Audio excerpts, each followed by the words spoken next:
Cette question, à présent, le président d'une intercommunale a-t-il touché des pots de vin pour privilégier l'achat d'un terrain à bâtir?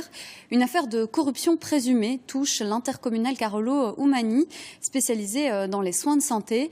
3 perquisitions ont été menées et 2 personnes ont été privées de liberté. Parmi elles, le président de l'intercommunale, donc, mais aussi le vendeur du terrain. Ils ont été relâchés en cours de journée, faute de preuves à ce stade.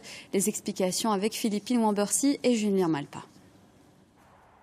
Au centre de cette affaire, ce terrain de 4 hectares situé à quelques pas du grand hôpital de Charleroi. Un terrain acheté en 2022 pour un montant d'1 600 000 € pour transférer le futur hôpital psychiatrique Van Gogh. Mais aujourd'hui, selon Le Soir et l'Écho, les enquêteurs suspectent que cet achat aurait été facilité par un pot de vin. Un virement à 100 000 € des propriétaires du terrain vers l'actuel président de l'intercommunal, Caralabos Raptis. Une information qui surprend le réseau hospitalier. On est évidemment très étonnés parce que la procédure d'achat de ce terrain s'est faite tout à fait dans les normes. Nous recherchions au moment de proposer un projet de construction d'un nouvel hôpital Van Gogh, hôpital psychiatrique, au plan à la construction 2024-2028. On recherchait un terrain et c'est avéré que monsieur Raptis, qui était à l'époque simple administrateur dans le bureau exécutif, connaissait quelqu'un qui vendait un terrain du côté de Châtellerault. Umani se dit pour l'instant victime potentielle et rappelle la présomption d'innocence dans ce dossier.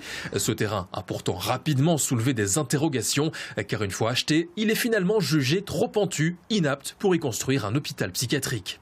Quand on vante une affectation précise comme la construction d'un hôpital psychiatrique et qu'il apparaît par la suite qu'il est impossible de le faire, ce sont, comme je l'ai dit en conseil d'administration, des signaux qui s'allument et qui nous amènent à croire qu'il y a un problème de légalité dans ce dossier.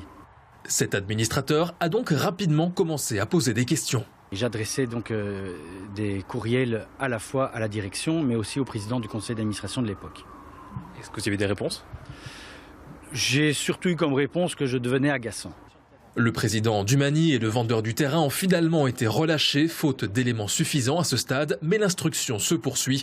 Un conseil d'administration extraordinaire est également demandé par l'administrateur écolo au sein d'Umani.